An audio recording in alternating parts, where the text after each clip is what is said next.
युवक,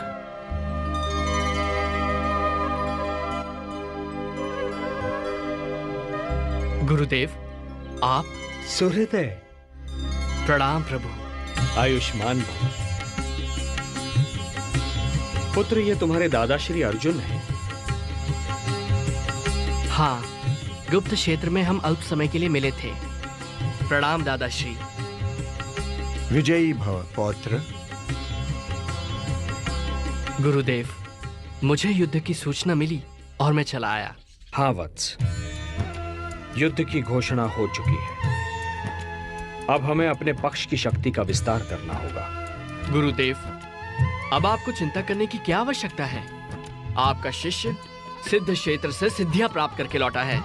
मैं अकेला ही समस्त कौरव सेना को समाप्त कर सकता हूं।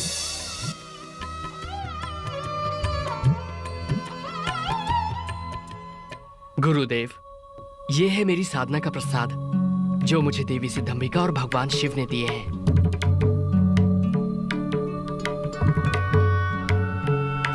इन बाणों की विशेषता क्या है पुत्र? पहला बाण जब चलेगा तो जिन लोगों के वध की मैं कामना करूंगा, ये उन पर मृत्यु चिन्ह बना देगा। पौत्र, ये कुछ अतिशयोक्ति नहीं लगती?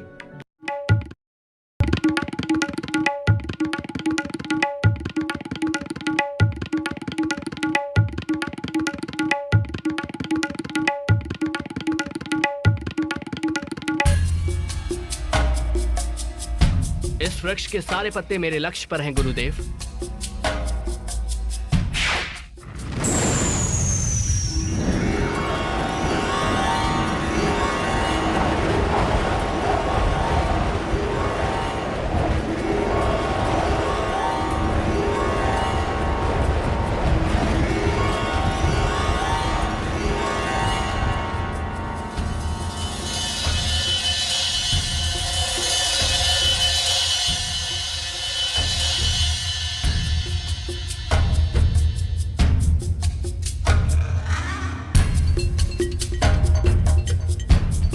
गुरुदेव, पहले बाण ने अपना कार्य पूरा कर दिया। पुत्र, तुम्हें विश्वास है कि सारे पत्तों पर चिन्ह लग गए हैं? हाँ गुरुदेव।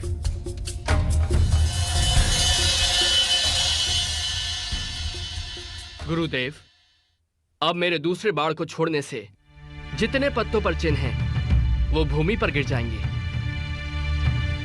और तीसरा बाण तो प्रलय के समान है। यदि मैंने इसका प्रयोग किया तो सारी सृष्टि का विनाश हो जाएगा। मैं इसका प्रयोग कभी नहीं करूंगा। रुक जाओ पौत्र। अब मुझे पूर्ण विश्वास है कि इस महायुद्ध में हम पांडव दुर्बल नहीं हो सकते। दुर्बल तो अब कौरव लगते हैं। ऐसा मत कहिए दादाश्री, अन्यथा अनर्थ हो जाएगा। क्या अनर्थ होगा पुत्र? गुरुदेव, मैंने देवी सिद्धंबिका तथा भगवान शिव को वचन दिया है कि युद्ध में जो पक्ष कमजोर सिद्ध होगा, मैं उसकी ओर से युद्ध करूंगा।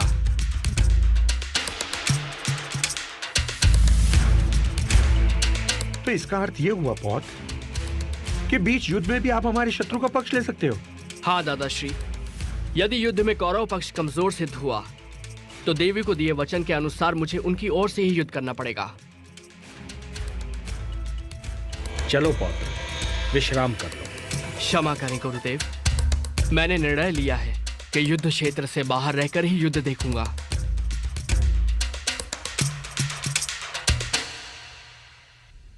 चलो पार्थ।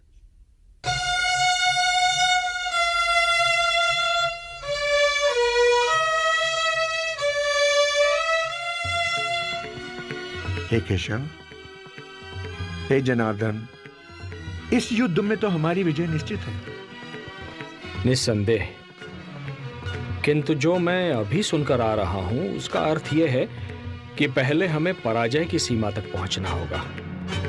और पराजय का अर्थ है पांडवों में से 2-3 की मृत्यु और पांडव सेना का विनाश। पराजय? मैं कुछ समझा नहीं केशव। पार्थ, यदि हम कौरव सेना का नाश कर दें और विजय की ओर चलें तो बर्बरीक अपने 2 ही बाणों से अपने विजय उल्लास को पराजय में बदल देगा। तो क्या करें?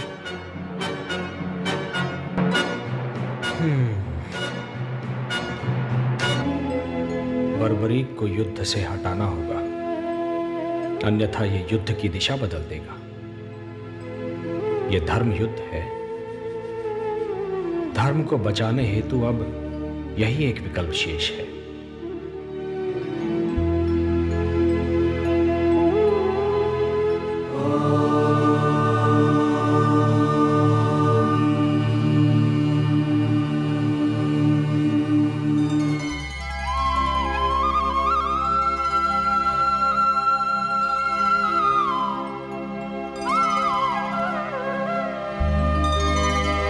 सूर्योदय। प्रणाम गुरुदेव। प्रणाम दादाश्री। आयुष्मान भव।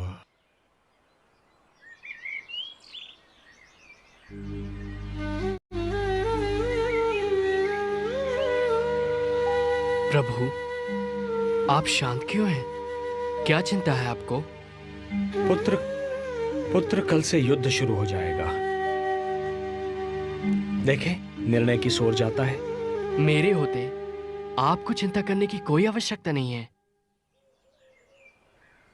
यदि कौरवों के पक्ष में युद्ध जाता देखा तो मात्र 2 क्षण में ही मैं सारे योद्धाओं को समाप्त कर दूंगा। मैं तुम्हारी शक्ति से परिचित हूं पुत्र, और यह भी जानता हूं कि तुम्हारी हम में अनन्य भक्ति है। किंतु क्या प्रभु? पुत्र, आज शुक्ल फाल्गुन द्वादशी है। आज की महिमा दुगनी हो जाती है। किंतु मुझे बताइए प्रभु, मैं आपके दिए हर आदेश का पालन करूंगा। वत्स सूर्योदय, युद्ध से पूर्व चंडी एक बलि चाहती है, और बलि उसी की चढ़ाई जाएगी जो अतुलित बलशाली होगा। इसमें चिंता किस बात की है प्रभु? चिंता इस बात की है वत्स कि इस पृथ्वी पर 3 ही ऐसे वीर हैं जिनकी बलि स्वीकार होगी। मैं, तुम या अर्जुन। नारायण नारायण। केशव,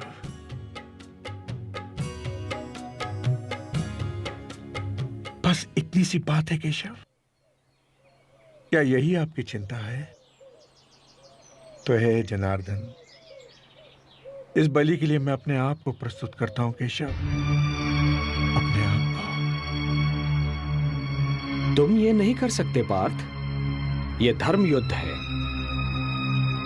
यदि एक भी पांडव कम हो जाएगा तो ये युद्ध धर्म युद्ध नहीं कहलाएगा। बस एक ही मार्ग शेष है, मैं स्वयं ही अपना बलिदान दे देता हूं। वैसे भी युद्ध ना करने की प्रतिज्ञा ली है मैंने, एक सारथी ही तो हूं तुम्हारा। नहीं केशव, नहीं। प्रभु, आप मेरे गुरु हैं, श्रेष्ठ हैं, सभी तरह से ज्येष्ठ हैं मेरे। ये अधिकार सिर्फ मेरा है, मेरा। मुझे आज्ञा दीजिए प्रभु। आपके चरणों की सौगंध खाकर कहता हूं, आपके उद्देश्य को पूरा करने के लिए मैं अपने शीश की बलि देता हूं।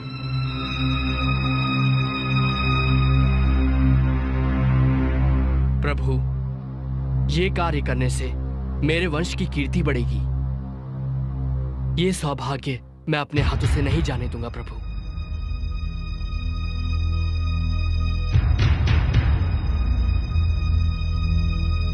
सोचिए मत प्रभु, उठाइए ये शस्त्र और मेरे शीश को धड़ से अलग करके चंडी मां को बलि चढ़ाइए। मैं ऐसा नहीं कर सकता। यदि मैंने ऐसा किया तो यह बलिदान नहीं होगा, हत्या होगी।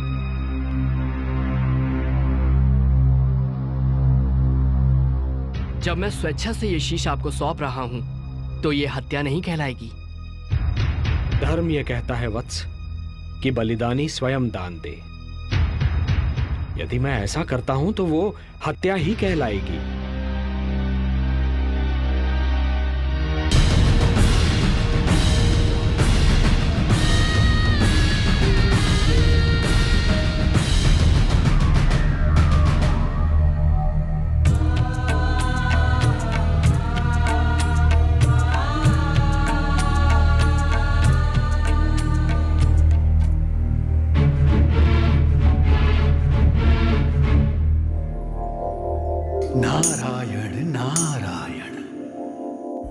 धर्मराज, घटोत्कच पुत्र बर्बरीक ने श्री कृष्ण के कहने पे अपना शीश दान कर दिया।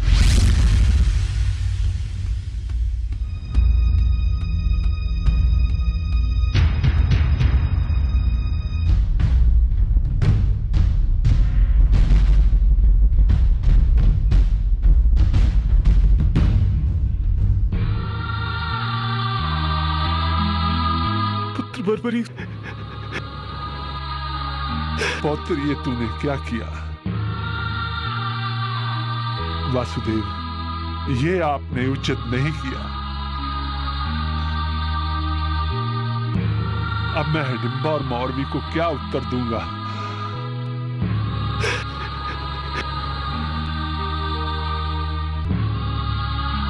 हे ईश्वर, ये तेरी कैसी लीला है? कौन सा पाप किया था मैंने? इससे तो अच्छा होता पुत्र बर्बरीक से पहले मुझे ही मृत्यु आ जाती। कम से कम ये दुख तो नहीं सहना पड़ता। ये आपने क्या किया वासुदेव? और इसके पीछे आपका क्या उद्देश्य है? बोलिए ना केशव।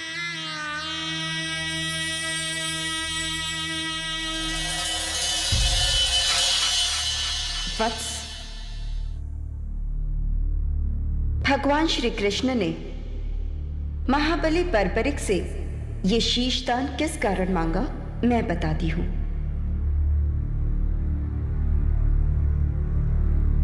ब्रह्मदेव द्वारा घमंड करने पर इन्हें ये श्राप दिया गया कि अगले जन्म में जब पृथ्वी पर धर्म की रक्षा के लिए युद्ध होगा, तब श्री कृष्ण के द्वारा इन्हें मोक्ष प्राप्त होगा और वे ही इनकी मृत्यु का कारण बनेंगे। इसलिए इसमें श्री कृष्ण का कोई दोष नहीं। आपको श्री कृष्ण पर कोई दोष नहीं लगाना चाहिए।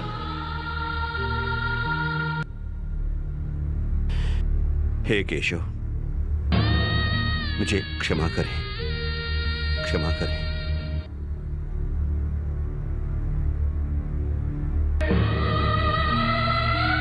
हे देवी, ये एक भक्त का शीश है। इसे अमृत से सींचो और अजरामर बना दो।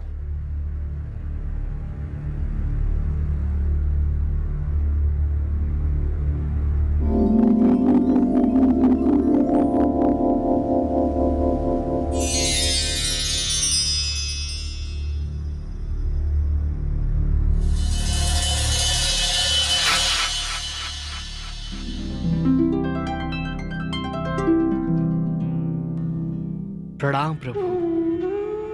कीर्तिमान भव।